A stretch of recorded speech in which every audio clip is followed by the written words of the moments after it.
Ma thèse, donc, s'est focalisée sur le cache. Voici le titre original de la thèse. Donc, j'ai passé l'examen. Ça a été supervisé et par Karen Scrivener et par Barbara Lautenbach, qui n'est pas là aujourd'hui. Et il y a eu l'examen en présence de ces examinateurs. Alors, plutôt que de vous lire ce titre, on va passer aux choses un peu plus imagées. Donc, comme disaient Mo et Amélie, on va continuer à regarder ce qui se passe à petite échelle. Donc, si on reprend la brique, qu'on zoome de l'échelle du mètre, plus ou moins, pour passer l'échelle du millimètre, plus ou moins, où on parle des ingrédients, des agrégats, des petits grains de l'ordre du micromètre. Et donc, tout ce que je vais vous dire aujourd'hui va se focaliser sur ce qui se passe autour de la dizaine du nanomètre, au niveau du CSH. Donc, l'histoire se poursuit à petite échelle. Mohamed vous a fait une belle présentation, pas dans la matrice, sur l'utilisation d'ordinateurs pour simuler le flux d'eau à travers la pâte de ciment. Amélie s'est intéressée à l'étude des mécanismes fondamentaux sur comment le ciment réagit avec l'eau pour remplir l'espace. Elle a utilisé beaucoup de microscopie électronique pour ça. Donc moi, je vais me focaliser sur cette chose-là, en fait, le CSH.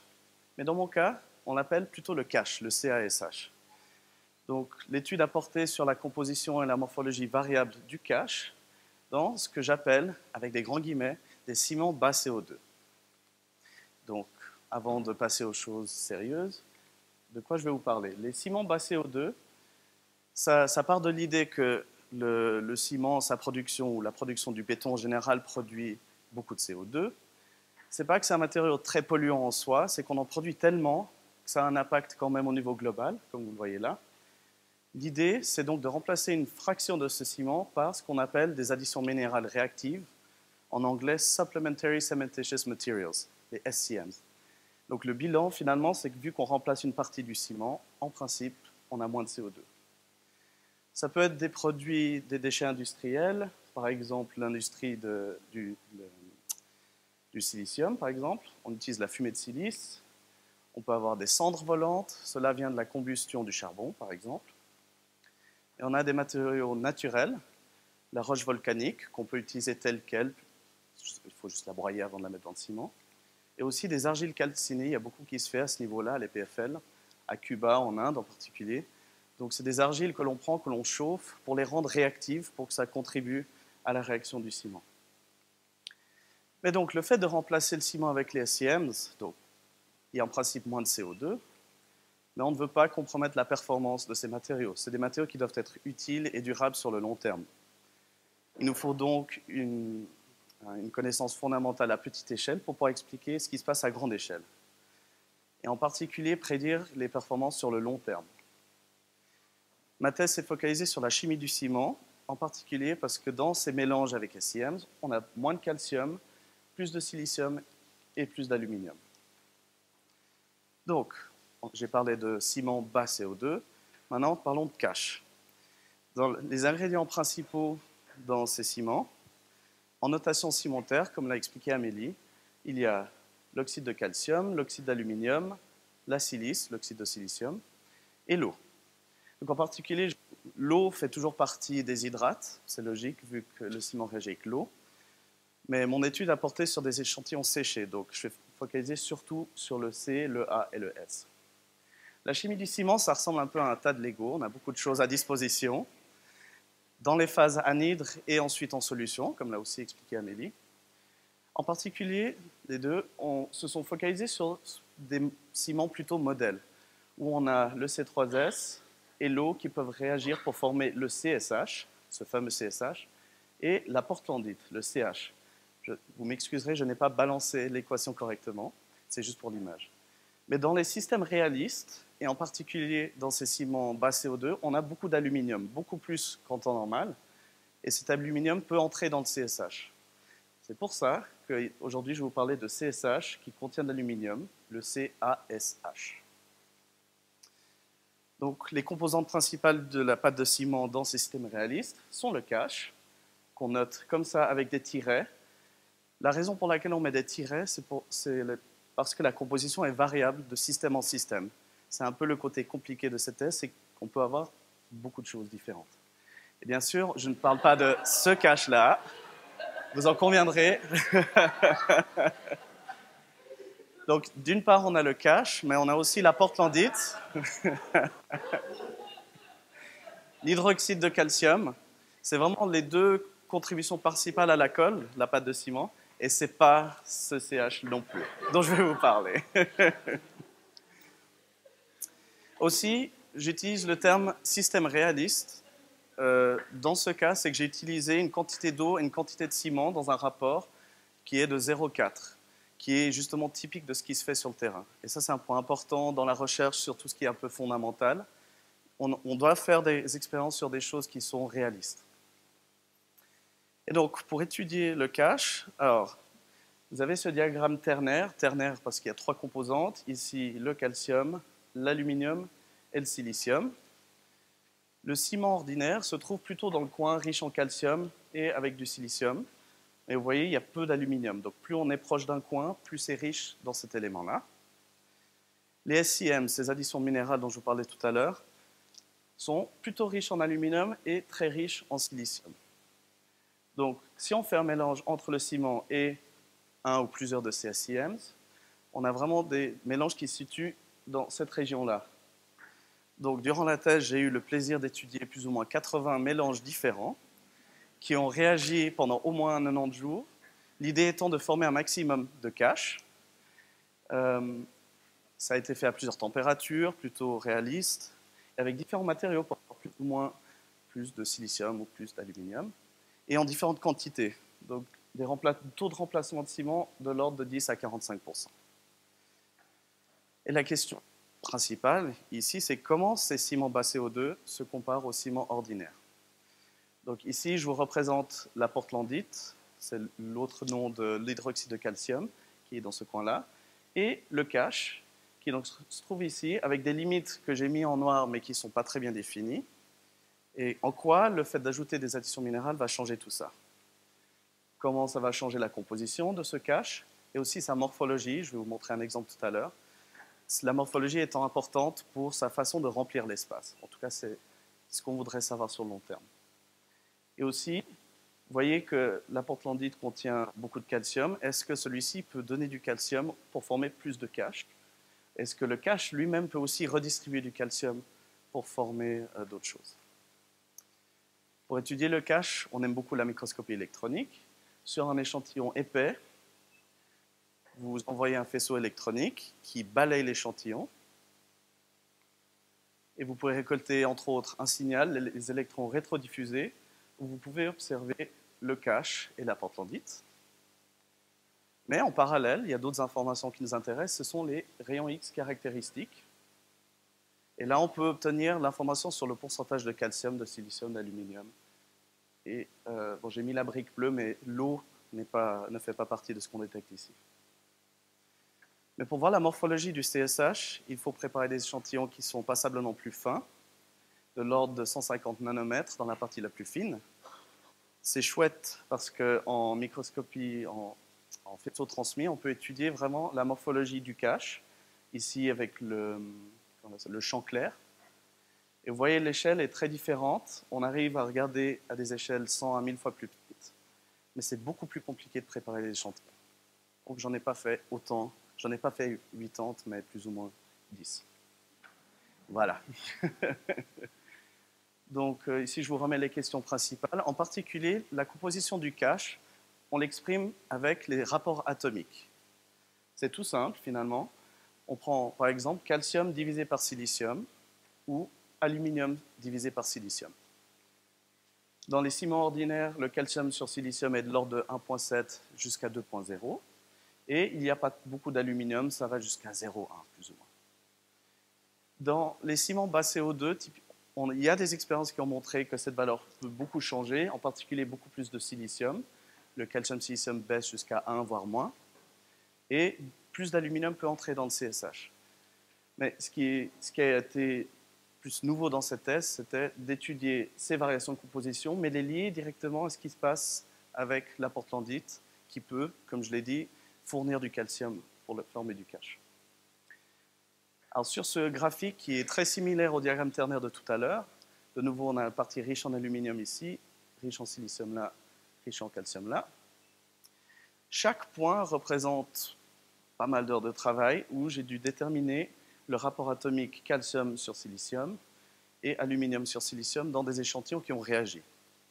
Et donc, quel que soit le mélange, la température, ce qu'on voit, c'est que dans les systèmes réalistes, on peut avoir beaucoup plus de silicium dans le cache et aussi beaucoup plus d'aluminium. Ce que j'ai pu aussi observer, c'est le changement de morphologie. Alors, je vous définis très rapidement, vu qu'on ne va pas passer beaucoup de temps là-dessus. Il y a deux morphologies principales qui ont été définies dans la littérature, c'est les fibriles et ce qu'on appelle des rubans. Donc, sur une dizaine d'échantillons que j'ai observés, on voit qu'ici, il y a plutôt ces fibriles, donc c'est des choses qui sont assez allongées, et là, plutôt des rubans. J'ai deux exemples à vous montrer. Un ciment ordinaire, où en particulier ici, comme vous l'avez vu avec Amélie, ici on a le bord du grain qui a commencé à réagir, et vous voyez bien, ou pas, des sortes d'anémones qui croissent depuis la surface. Donc on a vraiment un aspect assez allongé, alors qu'avec beaucoup plus de silicium dans le système, alors on définit cette morphologie comme étant en ruban, mais vous voyez que c'est très différent par rapport à un ciment qui n'est pas bas CO2. Une autre chose par rapport à la portlandite, pour la première fois, on a pu vraiment montrer dans des systèmes réalistes que ici, vous avez la quantité de portlandite, donc hydroxyde de calcium, le CH, en fonction de la composition du cache ici. Dans ces échantillons, ce qu'on voit, c'est qu'avec le temps, vu qu'il y a l'eau et il y a tout qui commence à réagir, ici on a la composition dans le ciment à rapport calcium-silicium de 2. Et avec le temps, dans plusieurs systèmes différents, on voit que la quantité de portlandite diminue. Elle est de 12, elle décroît jusqu'à atteindre 0 dans certains cas. Qu'entre-temps, la composition du cache, elle change. Et donc ça montre que la portlandite, clairement, elle apporte du calcium, forme plus de cache, mais le cache aura plus de silicium. C'est pour ça qu'on a une décroissance de cette valeur. Des expériences d'Amélie et d'Arnaud, ici présents aussi, montrent que selon la quantité d'eau que vous mettez, ça va en fait changer la composition du cache. C'est assez contre-intuitif, mais les expériences sont très claires. Ici, vous avez la même représentation, composition du cache, calcium divisé par silicium, en fonction de la quantité de portlandite. Et donc, j'ai étudié des mélanges qui sont plutôt comme ci, avec un rapport eau sur ciment de 0,04, avec un calcium-silicium élevé. En augmentant ce rapport, donc en ajoutant plus d'eau, on voit que la composition du cache, dans un même système, va baisser jusqu'à probablement atteindre quelque chose comme 1,5. Donc le cache, lui aussi, est capable de fournir du calcium. D'autres expériences que j'ai faites, mais que je ne montre pas ici, ont aussi montré cela. Donc finalement, si on revient à ce diagramme ternaire, on a vu que la composition du cache peut être changée, on a vu que sa morphologie peut être changée dans ces systèmes réalistes, et qu'il y a des potentiels échanges de calcium entre la portlandite et le cache. Donc ces résultats sur ces systèmes réalistes, ces ciments bas CO2, ont montré que le calcium sur silicium peut varier finalement entre 0,2, 0,8 et 2,0. L'aluminium sur silicium, en gros, peut atteindre 0,3. On a vu qu'il y a une dépendance de la quantité de portlandite, l'hydroxyde de calcium, et qu'il y a un changement de morphologie. Ces résultats, vous me direz à quoi ça sert. C'est des informations qui sont finalement utiles pour utiliser des techniques de modélisation. D'une façon analogue à Mohamed, on utilise des ordinateurs pour simuler quelque chose. Alors ici, ce serait plutôt la chimie du ciment avec les SCMs pour faire ces ciments bas CO2. Donc là, c'est vraiment une sorte de souhait, c'est que ce type de résultat, combiné avec beaucoup d'autres, celle d'Amélie par exemple, celle de Mo, sur le cache, la porosité du système, les mécanismes physico-chimiques fondamentaux et aussi les propriétés mécaniques, qui sont toujours très importants évidemment au final, nous permettent sur le long terme de développer ce que je qualifierais d'un modèle pleinement prédictif pour expliquer le ciment pur et en particulier les ciments bas CO2. L'idée de base finalement, c'est de pouvoir sur l'ordinateur vous donner un mélange de ciment, de composantes, ce que vous voulez, et l'ordinateur va faire ce qu'on appelle simuler les réactions chimiques et cracher enfin des propriétés utiles à petite et grande échelle. Donc l'histoire, évidemment, va continuer avec les suivants. Et j'ai le plaisir de vous remercier.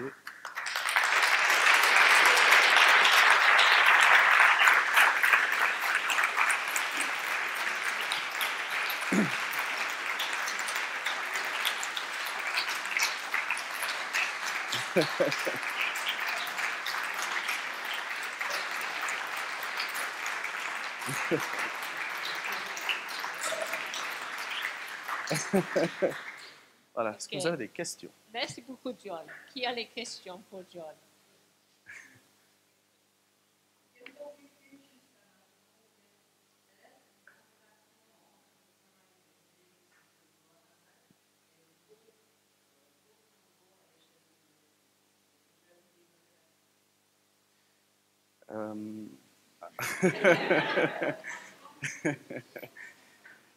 Il y a des interactions, mais peut-être pas encore sur le plan scientifique.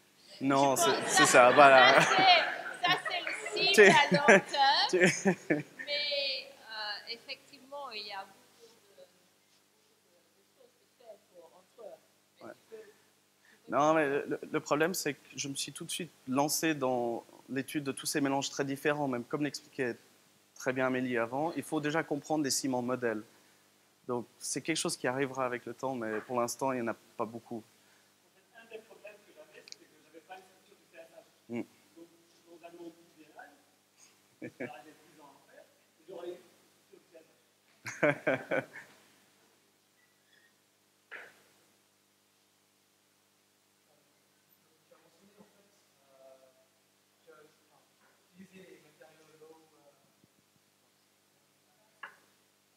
Ouais, bas CO2, ouais.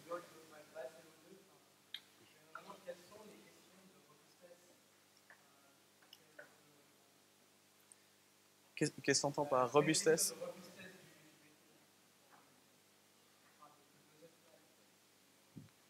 Celle-là, tu dis? Non.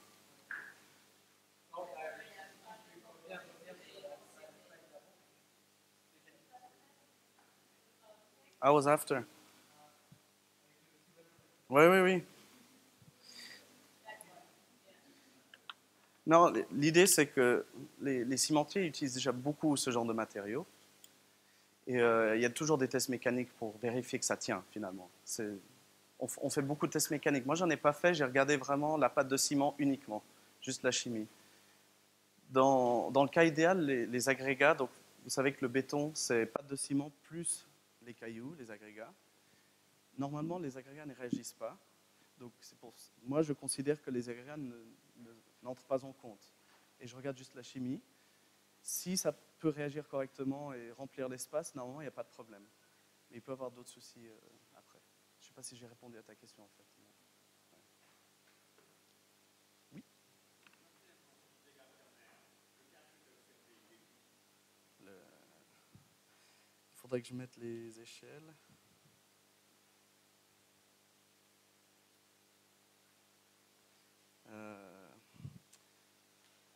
Il faudrait que je mette l'échelle, mais finalement, il est quelque part par là, effectivement.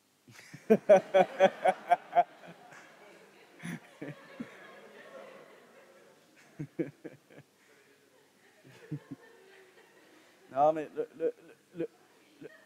à part ça, c'est une question vraiment importante parce que le gros problème finalement, c'est que vous introduisez beaucoup de silice d'aluminium. Ça peut aussi, de calorimétrie que Amélie vous a montré tout à l'heure, peuvent être complètement changées quand vous ajoutez ces additions minérales finalement. Et bon, j'ai dit que j'ai laissé réagir en tout cas 3 mois pour former beaucoup de caches, mais il y a des cas où même en laissant 10, 20 ans, il n'y a peut-être pas beaucoup de cache qui s'est formé. Donc la question reste un peu ouverte. Tant que tout n'a pas réagi, je ne peux pas vraiment prétendre où le cache existe complètement. Voilà. C'est un vrai problème.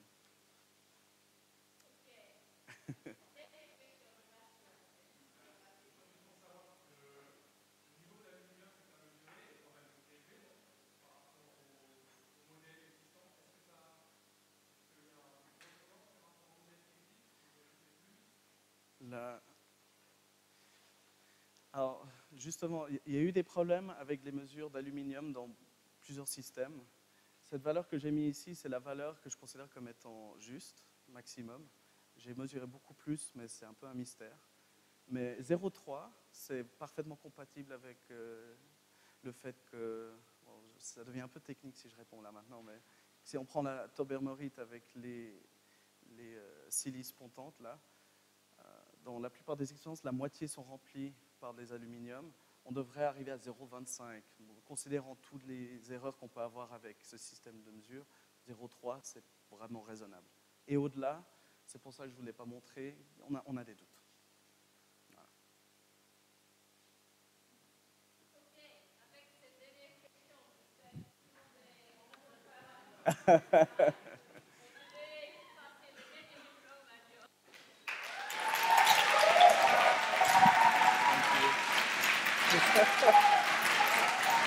Wow.